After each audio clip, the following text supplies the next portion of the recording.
We are recording this podcast on the lands of the Wurundjeri people of the Kulin Nation. We wish to pay our respects to elders past, present and emerging, and extend our respects to any Aboriginal or Torres Strait Islander people who may be listening. Hello and welcome to Novel Feelings, where two psychologists take a deep dive into your favorite books. I'm Priscilla. And I'm Elise, and welcome to episode 3 of season 3. Today we are reviewing Queenie by Candice Carty-Williams. Remember to follow us on social media at novel_feelings everywhere. Plus, we have a reading challenge going on, which is up on the story graph and on Instagram. Thank you to everyone who's been adding books to the prompts as well. We checked it again the other day and noticed a whole bunch of books that we definitely did not add ourselves. Yeah. And we will announce our July book at the end of the episode, so stay tuned. But first, hey Elise, how would you rate your week on a 5-point scale? Good question. I did not think about this before we headed into the episode, so I've not prepared a pithy little segment here. I would give my week probably a 3.5 out of 5 juggling balls. I don't know. Ooh, okay. Just because I feel like I'm juggling a lot of things at the moment and I have like 50 things on my plate that I'm trying to chip away at. So some of it's PhD things, some of it's work things, some of it's teaching and supervising things, and then life admin things as well. So some of it's good as well. Like I shouldn't say it's not all bad things. Like for example, I'm doing some fun stuff at the moment. I'm making a costume at the moment for an event that I'm attending in June, like a medieval costume, which should be fun. I'm also hoping to go to Europe later this year for a conference. So just I've been sort of planning a little bit for that and seeing if I get into the conference so that I can actually get funding to go. But yeah, lots of things on my plate at the moment. Yeah. I actually have thought about this and I still don't have something. I would say I would give it 3 out of 5 dancing shoes. Ooh. Is more because I feel like, so I don't think we've ever mentioned this on the podcast, but you and I are part of a dancing class. We're full of surprises, aren't we? I know. We are nerds, but we also love dancing Beyonce. So, yes. So our performance is coming up at the end of this month, and I feel a little bit underprepared. This is what happens of missing 2 classes. Yeah. Well, look, I have not missed those classes and I'm feeling a bit underprepared as well. Yeah, okay. Good to know I'm not alone. Yeah, look, I love our class and I love our teacher, but we have had a lot of people that have had to miss quite a few weeks, which has made it difficult for the whole group to kind of come together and do positions and transitions and all of that sort of stuff. And I feel like we're just sort of rehashing things a lot. Though after last week, I'm feeling a bit more confident because I feel like we finally got through something that looked somewhat cohesive, not polished, but at least we kind of got through a whole routine last week. It's just more the polishing and the actual attitude that goes along with it. It's hard to be Beyonce fierce when you're worrying about like what step you're going to do next. Exactly. Like, you know, our instructor keeps saying like, play with the audience. I'm like, I don't want to make eye contact with anyone because like then I will forget what I'm doing. Don't look at me. Yeah. I'm sure it'll come together. We're going to do some extra practice next week as well. That's right. Yes. But it's 3 out of 5 mostly because I'm trying to practice more as well. Yes. Fair enough. In terms of 5-star ratings, just a reminder to everyone, please do rate and review us. If you leave us a 5-star review on Apple Podcasts, we will give you a shout out in a future episode.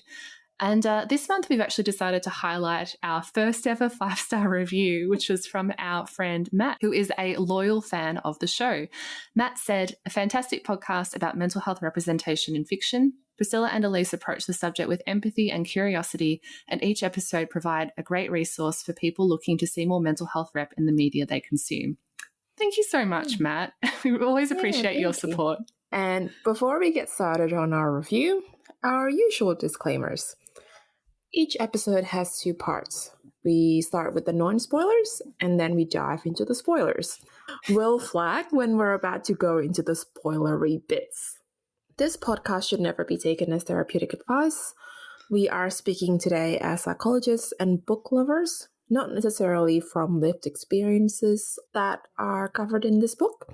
Most importantly, perhaps, we're not Black women, so our voices are limited this way. If you have any of the lived experiences covered in this book, please do let us know what you think of the book. Very important disclaimer at the end there.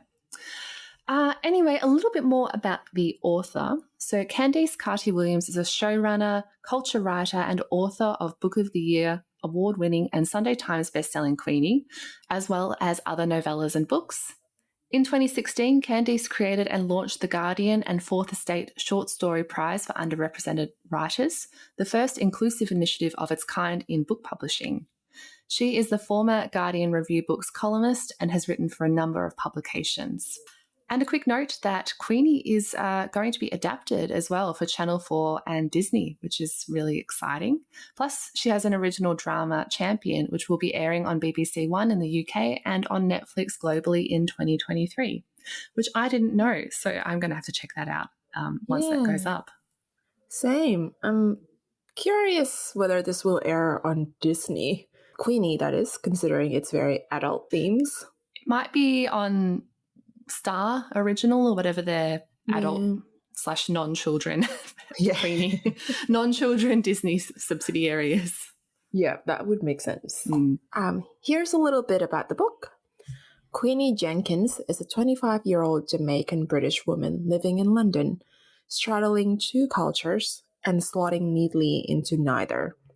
She works at a national newspaper where she's constantly forced to compare herself to her white middle-class peers.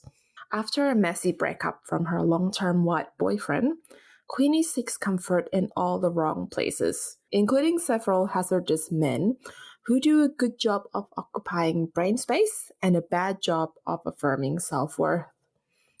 As Queenie careens from one questionable decision to another, she finds herself wondering, what are you doing? Why are you doing it? Who do you want to be? All of the questions today's woman must face in a world trying to answer them for her. And Queenie was actually my recommendation. So I read this book last year and it's been kind of simmering in my mind ever since. So I ended up choosing it as one of my top 3 favorite books of the year because I found it so touching and really memorable as well. And you might have heard this book compared to Bridget Jones as well. The author herself has called the book Black Bridget Jones, which is quite interesting. It's not in the sense that it's a rom-com, I guess. No. This book is definitely not a rom-com. No. It is about a young woman, though, who's trying to find herself and cope with some funny but also very serious situations. Yeah, I actually have never watched or read Bridget Jones, so... Neither have I. So my my little description there is very much just based on my popular culture understanding of Bridget Jones. Same. But yeah, tone-wise, again, without having ever watched the actual movie or read the actual book, yeah, there are some comparable elements, but perhaps, it's not a direct comparison. No, definitely not. But look, in case you haven't gathered, in terms of the topics we're covering today, so we will be talking about some traumatic experiences, particularly in terms of experiences of domestic violence. We're going to be talking a bit about attachment issues as well, so how relationships with our caregivers and our early experiences shape how we relate to others. And then some themes including racism as experienced by Queenie, who is a Black woman, cultural approaches and understandings of mental illness, and probably quite a bit about, let's just say, unhealthy sexual relationships, including sexual coercion and some pretty significant issues with consent as well. Yep. Some other themes that we might touch upon include miscarriage and cheating. Yes. All right. So with all that in mind, we should probably also note that there are some funny moments in here and Yes. definitely some lighter things, but some topics to dive into. But let's start and dive into part 1 with our non-spoiler discussion and review. Look, Queenie starts off reasonably lighthearted as we follow Queenie Jenkins through her relationships, how she's coping after the breakup with her long-term boyfriend, struggling with work, seeking support of her friends and so on, almost rom-com-esque. But then things keep getting darker and more intense as the book goes along. So I know that you, Priscilla, had been putting off reading it for a while, but what were you actually expecting going into the book? Did it meet your expectations? I was expecting some romantic / sexual misadventures, I suppose. And I kind of thought that one of those situations was going to turn into like domestic violence situation. When one of the guys started being really persistent, I was like, is this going to be a really unhealthy dynamic, or is he going to turn stalkery? You know, what genre are we sitting in? That was a big question, I think. What genre is this? Yeah, I mean, it's not romance for sure. And I don't like the term women's fiction, but, I don't think it's that either. I think it would probably get shelved in like the general fiction section of the bookshop. Yeah. I guess it's just a really interesting character study and examination of red flags in relationships, the things that can go wrong and for various reasons, with, of course, the added layer of race as well. I was thinking of if I have read anything like it before, and it's definitely not a direct comparison, but the only book that kind of comes to mind, which I'll explain in a moment, is It Ends With Us by Colleen Hoover, in terms of the fact that I was going into that book expecting one genre and it ended up being a different genre. Yeah. And what about Queenie, the character? What were your overall impressions of her? My first reaction is to say I felt really sad for her at the beginning. I think if she was one of my close friends, I would find the whole thing very hard to watch. Yeah. Because it's almost like she dissociates through life for a little bit and would just like go along with whatever was the easiest choice and whatever would make her feel loved in that moment. That's a good way to phrase it, I think. Yeah. Yeah. And so as a reader, it's like, please don't do that. But you can also see the emotional conflict that's happening for her as she makes those decisions, or rather kind of just like zombie walks into the decisions. So I felt a lot of compassion for her. Yeah, it was definitely difficult reading her point of view at times, and watching the decision making play out and the consequences of her actions and other people's actions throughout the book too.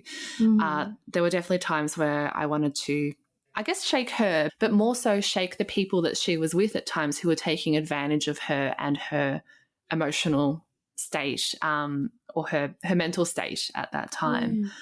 There are a few healthy friendships and family relationships in this book. There are no healthy romantic relationships that Queenie experiences in this book. So it was definitely a frustrating read. And we'll dive more into those, of course, in the spoiler section. But I didn't necessarily want her to end up with somebody, but it did feel difficult at times reading just awful thing after awful thing happening, even though it was punctuated by moments of humour and lightness and you know, fun friendships. And it felt like it was you're watching a train crash happening. Yes, definitely. Let's chat about the attachment issues that we kind of alluded to when we talked about the themes. So Queenie's breakup with her long-term white boyfriend Tom is the catalyst for the story. They broke up, well, we kind of get more of an idea about their dynamic as the story unfolds, but initially we just were kind of told that he's over the way she stonewalls him whenever she feels upset.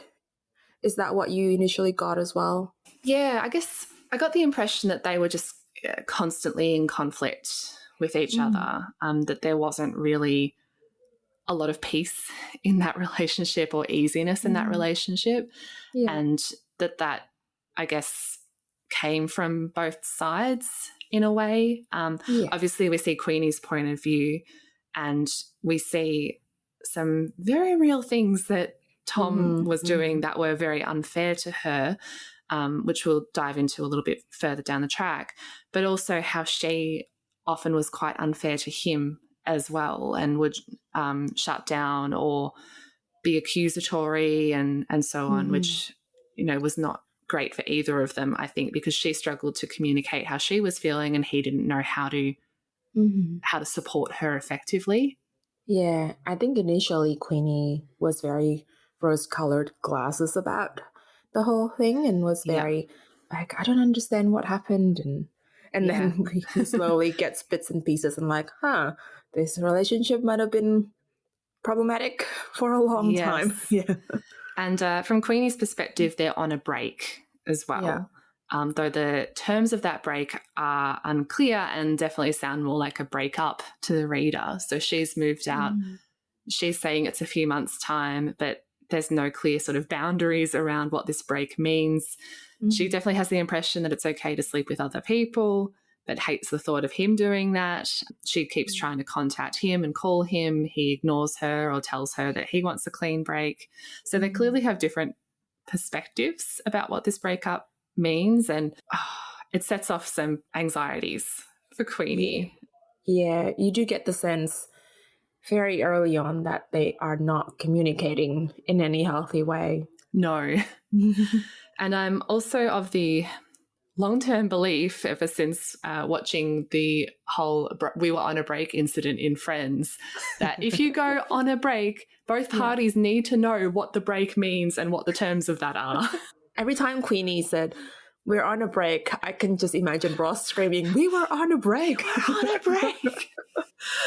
Like, yes, but as I say, like, but what is the break? Yeah, what does it mean? Yes. So, look, in terms of the attachment that Queenie has with Tom, she definitely has this push-pull relationship with him where we can see that while they were together, she simultaneously wanted to feel loved and wanted his comfort and so on, but struggled with emotional closeness and would push him away and just have difficulties at the times when things were not easy, I guess. I think it's also important to note that the race component is a part of what's going on.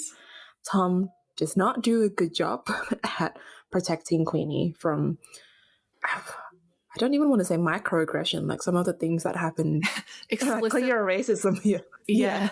So we see a range of, I guess, things from microaggressions to much more explicit and above the surface of the iceberg kind of racism from Tom's family. And it's not so much protecting her, but defending her or empowering her to stand up. Like he just kind of expects her to absorb it or laugh it off, often under the guise of like, oh, you know, my family are old and they don't know any better and they're not going to change and so on, which is an ongoing, understandable source of conflict for the two of them. Yeah. And I guess, you know, I'm in a, what do you call this kind of relationship? No, I'm not biracial. Mixed race? I don't know. So I am in a mixed race relationship where my, fiance is white. And I feel like if anything like what happened to Queenie happened to me, that would be the end of the relationship, If he didn't stand up for me, if someone said something racist, then like, no relationship. That should be a deal breaker. Yeah. So like, how did she put up with it for 3 years? I think it's those rose-colored glasses. We don't really get a lot of Queenie's relationship history prior to Tom, but we get a lot of it after Tom, and we can see that the things that she puts up with in relationships is not great. And I don't want to put all the responsibility on her for this, because ultimately they're the ones that were treating her poorly. Yeah. But there's something about the horrible men that she encounters in this book that there's clearly a pattern of just devaluing herself and letting other people in sexual relationships take the lead, and not in a fun way, in a not so great way. And she uses casual sex in this book to feel loved and wanted and connection, but it's more like filling a bit of an emotional void, I think. And we will unpack a bit more about the potential root of all of these, attachment difficulties. And, I do wonder as well how much she's internalized.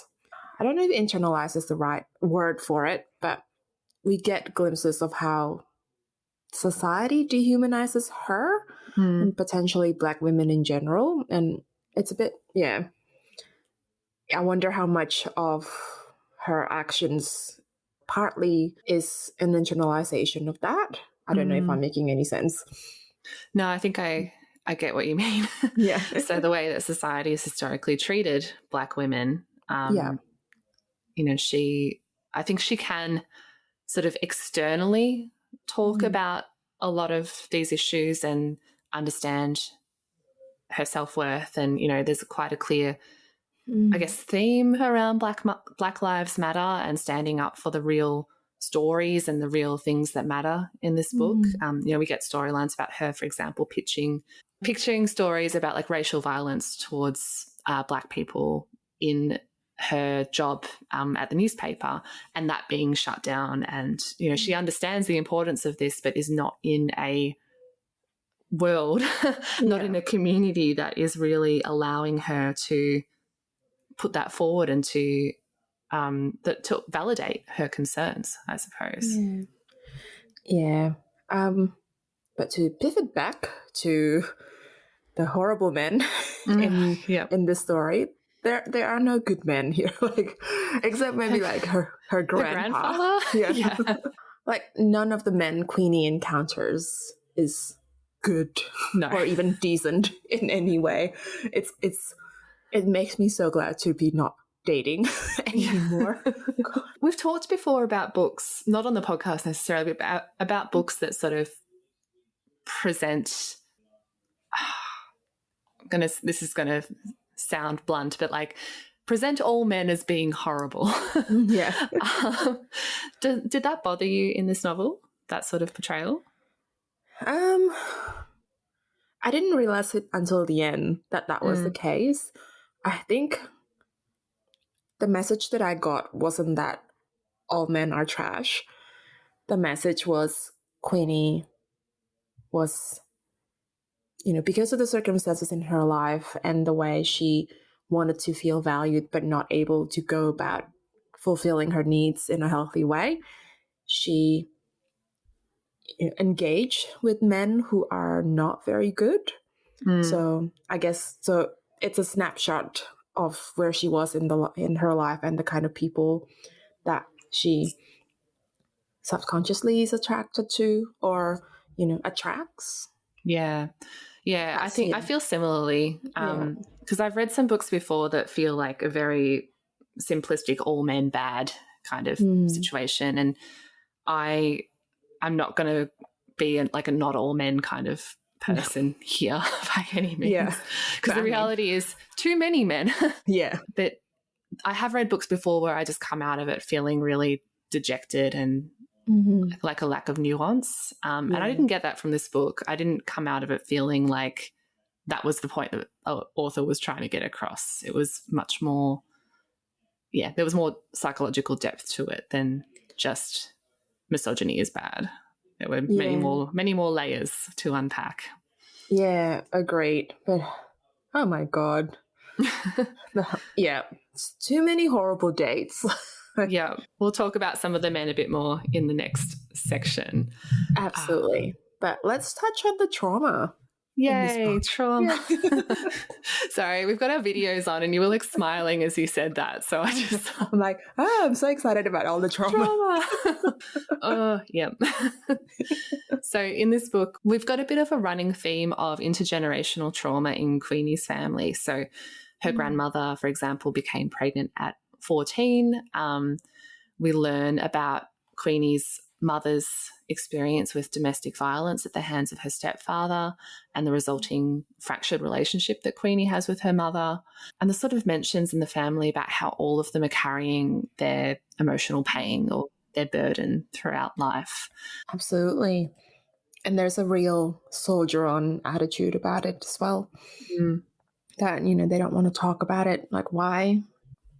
Why are you complaining? We all have got our stuff to carry kind of attitude at the beginning, at least.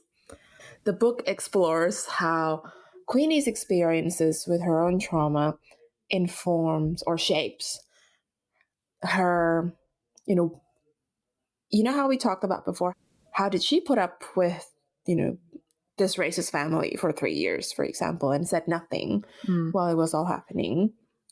We get, as the story unfolds, we get more and more of an explanation why she doesn't speak up, or why she would does say things. She does. She does a little bit, but not perhaps in the healthiest or most helpful She gets way. angry about it, but it never seems to be a deal breaker for her. Yeah, it's a cause of conflict, but she still wants, she still wants to continue that relationship with Tom, even though they just continue to fight about this, and he continues to not stand up for her about it. Yeah, but also I think apart from that relationship, she says she tries to assert her boundaries with a lot of characters in the book. I can think of 2 men in particular where she explicitly says to them, I don't want that, or please don't talk to me anymore. And they just kept violating that boundary over and over again. And again, that's the men's problems, and they're clearly trash for doing that. But there are moments where she would say what she was feeling, and again, kind of dissociates. That was the feeling I get anyway, that she would just stop trying, and you can understand giving why. into sort of just letting them have their way in whatever way that might be. Yeah, and as the story goes, we see why that is. And there's also an interesting layer. You mentioned before that sort of grin and bear it attitude that her family has. We see as the story goes on a bit of her family and her culture's beliefs around whether mental illness is real or valid, as well as the stigma of going to therapy. And we'll touch on this more later on, but that's something that is, let's just say, untangled as the book goes on. Yeah. This book is actually hard to talk about without spoiling stuff. It really is.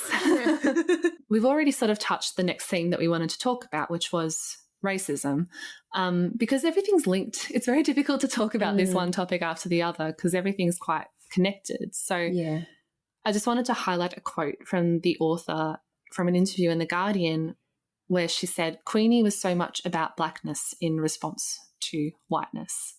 And we see, of course, Queenie encountering racism in many aspects of her life. So we've spoken about with Tom's family, but also at work, while dating, and the dating app experience, even at acquaintances' parties. It's just kind of inescapable for her. So we touched on racism as well in our Tiger Daughter episode, but it's worth pointing out that the experiences of Black people and Asian people, like even within Asia, racism looks very different for each of these minorities.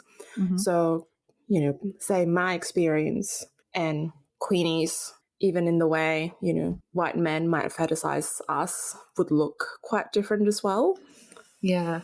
And we definitely see in this book depictions of fetishizing of Black girls and Black bodies, the so-called white allies, the I'm not racist but types, and devil's advocate types, as well as microaggressions. For example, a moment where her boss assumes that she likes quote unquote urban music and so on. What even is urban music? It's a good question, actually. Yeah. It's very good in terms of how it explores racism. And quite explicitly talks about things like Black Lives Matter and some of those very large-scale social movements as well. So we see it at the sort of small one-to-one level with Queenie, but the book also definitely is contextualized as a lot of the very important social movements that are happening at the time. So I say at the time the book was written, like, no, still happening now for sure. Yeah. I don't want to say it's a very handy, very handy guideline for how to respond to this. I'm not racist, but people. Because she actually has an argument where she spells out why being the devil's advocates in these sort of conversations is a terrible thing. I don't think this is a spoiler to just have this line out of context, but yeah. The line is, "That's the thing about people who love to play devil's advocate," I shouted. "There's no emotional involvement in it for you. There's nothing at stake." And if you've ever gotten in an argument with someone who's playing devil's advocate around a topic that you care about and they do not care about, you'll probably relate to that in some capacity.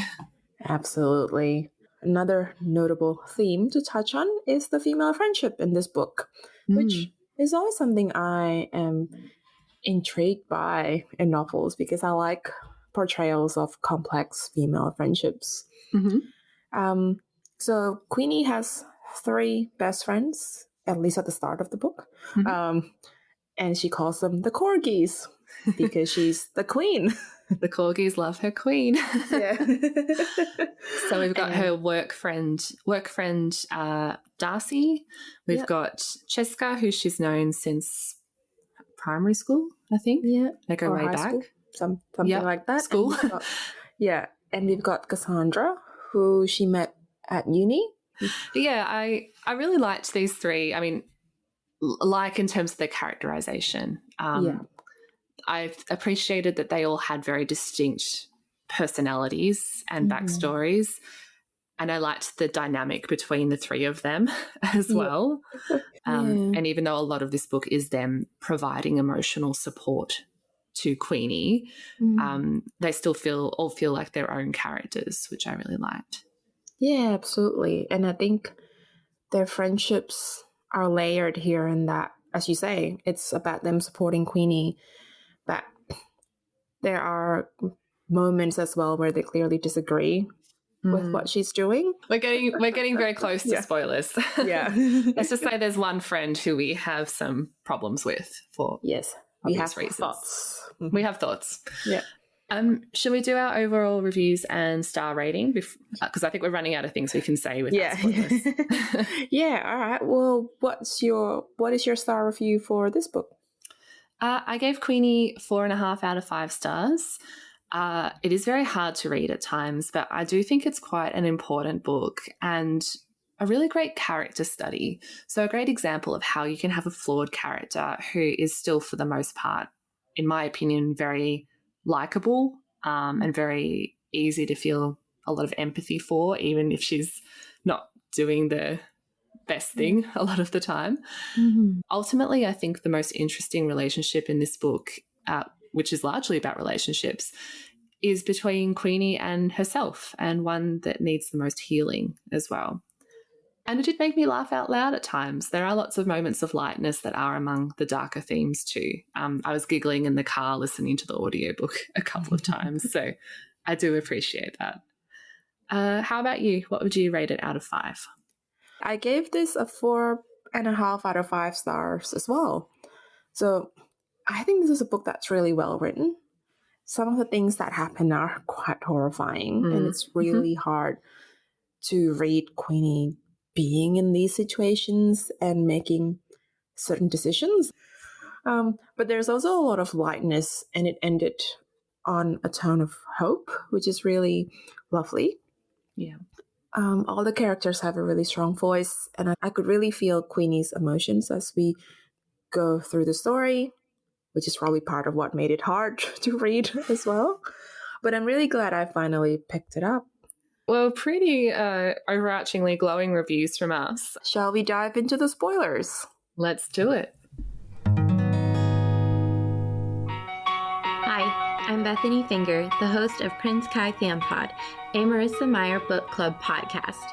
Join me every week during my read-along journey through all of the books by author Marissa Meyer, one chapter at a time, spoiler-free. Each episode will feature a different guest, new fan art, and laughter and joy through reading.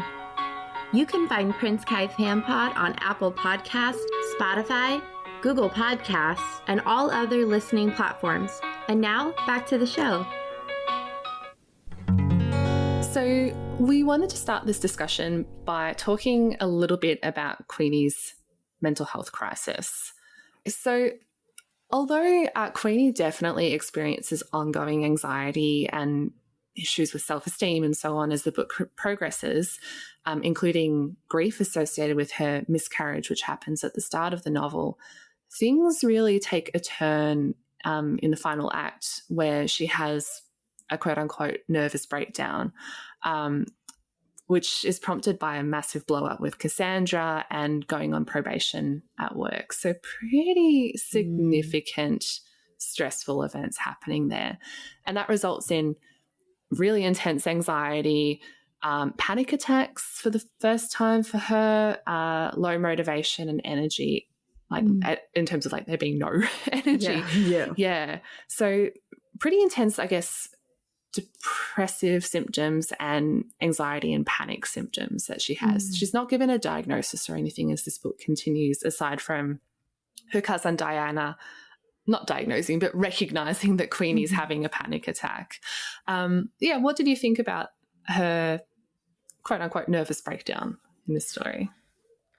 Oh, it was like watching a train crash, as I said before. Yeah. It felt like it was building up to that point. So when it was finally happening, it's like not a release, but more like, yep, okay, we were heading to this direction for a while now. And I think there were hints along the way that her mental health was not in the best place because she kept having those night terrors. Yeah. Yeah, and men would make comments about how she would talk in her sleep or like fall out of the bed or hit them while she was asleep. Yeah, it's almost like an underlying anxiety or something that's just kind of simmering below the surface for much of the novel, where she seems to be functioning on the outside in the very broad strokes term of, you know, she's going to work and, you know, has a roof over her head and all of that sort of thing, but isn't well. Definitely not well. And I mentioned dissociation before. I mean, to be clear, dissociation exists on a spectrum, and on the very minimal end of it, we all experience it every now and again. You know, we all go on autopilot or get lost in something that is really interesting to us. But a lot of the time, Queenie just kind of shuts down. Maybe not fully, but just, you know, she stops engaging mentally in whatever's going on, particularly in the sexual encounters that she has when men violate her boundaries. Yeah. So that was also a sign that she wasn't quite well. The big triggers, of course, being losing a significant friendship and some of the awful things that Cassandra says to her, which we'll talk about in a moment, and things happening with Ted. So a lot of it's relational things that are causing these ongoing issues. And this is actually the second time I've read the book. So I guess second time around I was thinking about this with more of my psychology hat on, as I didn't originally read this with the intention of psychoanalyzing Queenie, but I was thinking about this crisis with more of an attachment and emotion regulation lens rather than what I think I was thinking about the first time around, which was more like situational anxiety and depression and panic attacks. And look, we've talked about attachment and trauma and all those things and how that might lead her to have an underlying vulnerability to experiencing something like this. And look, I don't think that Queenie has borderline personality disorder, but I do think she has some traits that definitely sort of made me think about this as something that, you know, maybe she's she's just got a few, how do I phrase this? Subclinical. Yeah, a few characteristics that made me think of BPD. So we've talked about a fear of abandonment. She obviously has a series of unstable and intense relationships, impulsive behaviors. But one of the ones that really struck a chord with me was thinking about her unhealthy relationships through more of a self-harming lens, as I've definitely heard about people with BPD who have stayed in abusive relationships or gotten themselves into really unsafe sexual situations in an attempt to cope with their inner turmoil and trauma. And that's not to say they're necessarily making a conscious choice to do that, but reflecting back on it, realizing that either to feel something or to cope with the situation or to feel wanted or needed. Perhaps that was why one of the reasons why Queenie was getting herself into these situations. I guess trauma was the lens that I was looking through while I was thinking about Queenie's mental health, because as we talked about before, she has all these predisposing incidents in her past that are traumatic, but then she has the miscarriage, and then she has all these awful encounters where her boundaries keep getting violated. There was one sex scene where the nurse thought that she was, in an abusive relationship. So that's a form of trauma as well. Yeah. So I feel like she's just dealing with so much trauma with no healthy emotion regulation skills at all. And of course, this cultural and, at least the family culture is that mental health doesn't exist or it doesn't matter. So she doesn't have the language to talk about these things at all. And is actively encouraged not to talk about them too. It's not just, I guess, a lack of awareness, because she definitely gets to a point where she recognizes that she needs help, but has people telling her not to get help. So, even when she can recognize her own needs, that is being pushed aside or, ignored or invalidated. In terms of therapy, Queenie does go to therapy in this story, which is, of course, something that we always enjoy talking about when it comes up in books. And for the most part, has a pretty positive experience with therapy, a bit of a rocky start, which is kind of normal, definitely normal. But we see her working with her therapist and developing a pretty reasonable, trusting relationship with her, working through her current and former relationships and starting to untangle and understand what has led her to be feeling and acting and thinking the way that she does now. We get some explicit discussion around distress tolerance techniques as well, which I really appreciated. So Queenie utilizing deep breathing and a grounding technique too regularly throughout the latter parts of the book. It was quite a positive, for the most part, depiction of therapy, I thought. Not like a rose-coloured glasses kind of thing of like you go to therapy and you're suddenly better. Yeah. But it felt quite realistic to me. Yeah, they don't discuss any particular therapeutic modality, but it seems to be, the basic things that we do around practical strategies, explore the root of your feelings and the way you believe, the way you think about yourself and how that informs what you do and what you think. And the therapist actually acknowledged that, the journey is not linear, which is, I think, what Queenie needed to hear, because she probably didn't know a lot about therapy, really. No, I don't think she did. Yeah. And can we please talk about Cassandra now?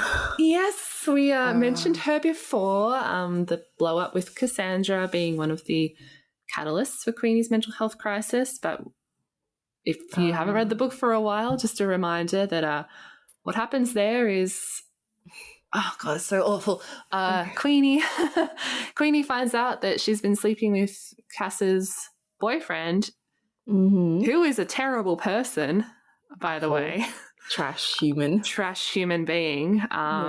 So he's the one that has really aggressive sex with Queenie without her consent. definitely without enthusiastic consent, at Yeah. least. Like she doesn't necessarily say no, Yeah. but But she doesn't there say was yes. Yeah, there were times where she said something along the line of, I don't want to do that, or I'm not comfortable. And he's just like, eh. Yeah, he just is very coercive and ignoring her boundaries. And it's not good, not No. at all. Yes, but then Cassandra blows up at Queenie about it, blames her for this, and calls her damaged goods, which is probably, it's an awful thing to say to anyone, but I think for her it was probably reinforcing awful beliefs that she had about herself already, which I think is one of the reasons why she spiraled after that. And it doesn't help that Cassandra's role in Queenie's life seems to be that sort of straight talking friend. It's like she always psychoanalyzes everyone and she can read them all really well, which can she? But she's played that role where she always calls out, whatever other people are doing for what she believes it is. Doesn't she want to be a psychiatrist as well? Maybe, I don't remember. Potentially. I think she wanted to be some kind of therapist. Yeah. But there's that thing about, like, I think Queenie, to a degree, believes that Cass has that insight to people and chooses to deliver that insight very bluntly. So when Cass tells her she's damaged goods, Queenie takes that on board even more so than she would from anyone else. Oh, wow. It's just like, what is that instinct to turn on your best friend over the guy who's actively cheating on you? Look, it's awful, but I've known this to happen to multiple people. We've seen it multiple times in like TV shows and movies where the person who's being cheated on blames the third person for the relationship troubles rather than their partner who's been doing the cheating. Yes, I'm not saying that instinct doesn't exist. It's more that, I guess she did it. She blew up in that moment, but then dug her heels in. Like she moved away with this guy and continued to be very cold to Queenie and like rubbed it in Queenie's face as well that she's moving away with Guy. And it's like, it comes, it goes from being a very angry in the moment thing to being an active choice. Yeah. Oh, she doubles down on her own misguided beliefs. Yeah. We should probably talk about these relationships that Queenie has because now we're in spoilers and we can trash these men a bit more. We probably don't have time to dissect all of them, but maybe we can give our overall impressions and just acknowledge the worst of the red flags. Yes. So let's start with Tom. He's probably like, quote unquote, the best guy we saw in the book. The bar is on the floor though. It's in the basement. It's just so bad. But as we talked about, there are obvious issues like not standing up to his racist family and kind of dismissing Queenie's views around their racism, and really, again, he's contributed to their poor communication. Absolutely. And then we've got Addie. I feel like we're doing a bit of a lightning round here. Yeah. Terrible bad men. Yeah. Addie, the neighbor who, constantly seems to sexually harass Queenie at the start of the book. It sounds like it's an ongoing issue. And then quite content to cheat on his wife with Queenie. Yeah. All while fetishizing her body and her blackness. Not the only person who does that, of course, but he's one of the more upfront and explicit about it. Yeah. And then, of course, there's Guy. Yeah. Everything about him is he's just a giant walking red flag, isn't he? Yeah. And like, there's nothing wrong, we're not here to yuck your yum. Yep. We're not against BDSM or more rough sex or anything. But yeah, as we've spoken about, he was not respecting her boundaries And the fact that he was rough enough to injure her to the point where a sexual health worker thought that she was in an abusive relationship, that's a sign that things were going way too far. Yeah, that's awful. And just, he treats her like she's, I was going to say vibrator, but that's not the thing for guys, is it? A fleshlight. Sure, that. Yeah, he treats her like a sex toy, not a human. I'm going to have to mark this episode as explicit, aren't I? Yes. I mean, you can cut that out, but No, why would I cut that out? It's great. He's just does not respect her as a human being, ultimately. Yep. And again, casual sex is okay. Yes. That's fine if both parties are into it. Yes. Enthusiastic consent. Enthusiastic consent, yeah. Yeah. And then we've got Ted. So Ted was interesting because, I don't know, when I first read it, I at least briefly thought that maybe they were going to end up together, that was where the novel was leading, that he would be the ultimate partner that she ends up with. But it didn't take too long for the red flags to come up with him as well. So, he might seem to be a nice guy, but not only does he cheat on his wife with Queenie, who of course doesn't know about said wife, but then tries to get her fired for harassment in the workplace. But that's also just stupid. They communicate via work emails. Yeah. There's actually proof about what he said to her. Yeah, it wasn't the most thought out contingency plan or whatever it was. Yeah. But he also repeatedly pushes against her boundaries. Well, I would never do that to you. How can you do this to me? I can't stop thinking about you. You have to talk to me. Boy, get away. Yep. He sucks as well. And then briefly we've got Courtney, who we only really get one scene with him, but he was annoying enough to be worth putting in here. So he's the devil's advocate type, the alt-right kind of guy, not all men type, the all lives matter type, the basically a certain side of the internet. Yeah, good people on both sides type. Yeah. Insert vomit emoji here. So it's probably a good thing that by the end of it, Queenie doesn't end up with any guy. Yeah. Which I appreciate. Yeah, I'm kind of glad it didn't end up with her finding a healthy relationship with a man or anything, though we get a sense of hope that maybe she's got, I guess, some more power or confidence in her ability to, at least identify some of the red flags. She's feeling a bit better about it. Maybe not quite in a space yet where she should be doing a whole bunch of dating. She gives it a try again by the end, but has bad luck. But yeah, I'm glad that it didn't sort of wrap up like that. It would have been a little bit too neat.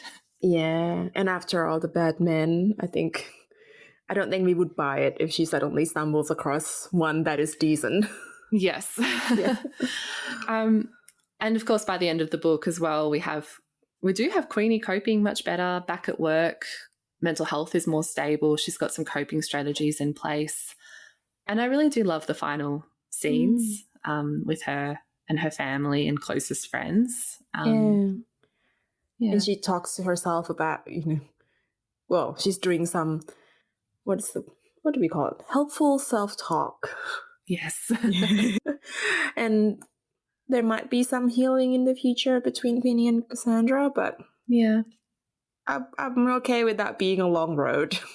I'm okay with that friendship ending, to be honest. I don't think it actually will in the future of the story, but yeah, I think I'm at least glad that it wasn't suddenly fixed. It wasn't just a case of Cassandra apologising and Queenie forgiving her and it all being okay. They might need some more healing down the track. Yeah, absolutely. But at least Queenie has Cheska and Darcy and her family. Things are healing between her and her mother as well.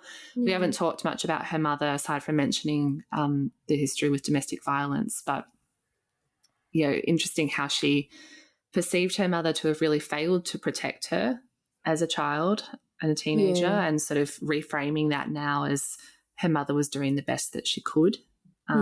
Obviously still made some mistakes, but she was suffering too, suffering a lot at the hands of the stepfather. Yeah, so that relationship might also be on the mend as well by the end of the book, which is nice. Yeah. What are some of your favorite moments from the book, Elise? Well, I think that I really enjoyed the group chats between the corgis, particularly like the dynamic between Darcy and Cheska. I thought was really cute and funny. I love when Darcy's like, what does that mean? And Cheska's like, do you know a thing called Urban Dictionary?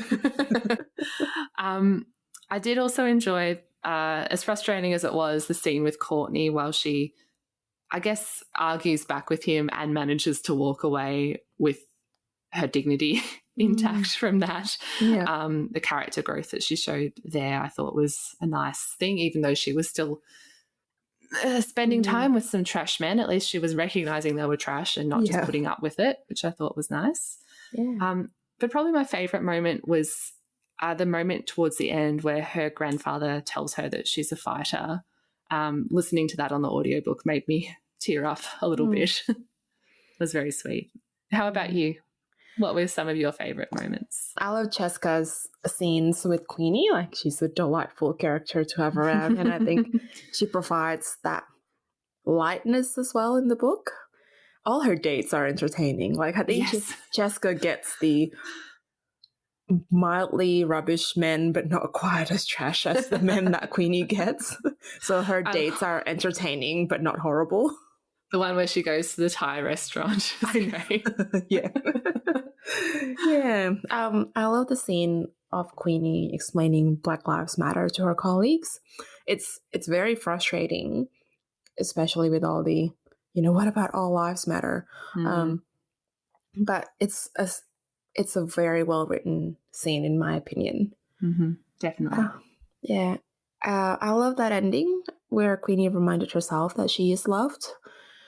But my favorite moment also has to do with Queenie's grandfather. So in that scene where her grandma's yelling at her and forbidding her from going to therapy, Queenie's grandfather walks into the room to find out what's going on. And he actually tells Grandma to let Queenie go. And he had this line, maybe if we had learned to talk about our troubles, we wouldn't carry so much on our shoulders all the way to the grave. He turned to walk out, his stick hitting the floor with purpose. Maybe we have to learn from this new generation, Veronica. I love that. It's just, it's such a good insight from a guy who doesn't actually say a lot. Yeah. I love that we both highlighted moments with Queenie's grandfather, who's really not present for that much of the book, but is very impactful when he is. The only decent man in the entire book. Praise Queenie's grandfather. Okay. All right, well, I think that actually wraps up our full review. So let's briefly touch on our discussion questions. So as per usual, we're going to post a few discussion questions both to our Instagram and on the blog post that goes with this episode. They'll go up over the next couple of weeks. So if you've read the book, please feel free to join in the discussion. So question 1. Many people on Goodreads didn't like the character Queenie because of her poor decision-making. What makes a flawed character likable or unlikable to you? Question 2. If Queenie had actually been written as a Bridget Jones-style rom-com, how do you think the story would go? Question 3. Queenie emphasizes the importance of strong, supportive female friendships. What other books, TV shows, or movies show this too? Question 4. In this episode, we talk a lot about relationship red flags. Are there any red flags in Queenie's relationships that we missed or haven't touched on? All right, so just briefly, we will mention some of the resources that we're going to link to on our website on the blog post that accompanies this episode. So we'll include some information about some of the techniques that Queenie uses in the book to manage her anxiety. We'll provide some information around consent, in particular enthusiastic consent. And I'll also link to the Therapy for Black Girls podcast, which is an award-winning podcast dedicated to encouraging mental wellness of Black women and girls. And now, let's find out what our July book is. Drum roll. It is Challenger Deep by Neil Schusterman. A little bit about Challenger Deep. Caden Bosch is a brilliant high school student whose friends are starting to notice his odd behavior. Caden Bosch is designated the ship's artist-in-residence to document the journey with images. Caden Bosch pretends to join the school track team, but spends his days walking for miles, absorbed by the thoughts in his head. Caden Bosch is split between his allegiance to the captain and the allure of mutiny. Caden Bosch is torn. Okay, so Challenger Deep was your recommendation. It's a very fascinating portrayal of what I think is an underrepresented mental health issue. Is it a spoiler to say it's schizophrenia? I don't think it's a spoiler because we'll probably have that quite upfront by saying we're talking about schizophrenia. Yeah, Caden experiences early onset schizophrenia, essentially, but that's not spelled. You don't know that that's happening. So the book is written in quite an interesting format where he flips back and forth between his two quote-unquote lives. And then we start to make sense of it as the story goes, as he makes sense of what's going on as well. I love Neil Schusterman's writing. You and I both enjoyed the Arc of the South series. Definitely. Yeah, and I read this one over 24 hours or maybe 48 hours while on holiday. Wow. Well, I've been meaning to read this for ages, so I'm looking forward to reading it, and I have a 100% like rate with Neil Schusterman's work so far. Yeah. So it can only be good, right? Absolutely. And that wraps us up for today. Thank you so much for listening. If you like us, please leave us a review on Apple Podcasts, Spotify, or wherever you get your podcasts.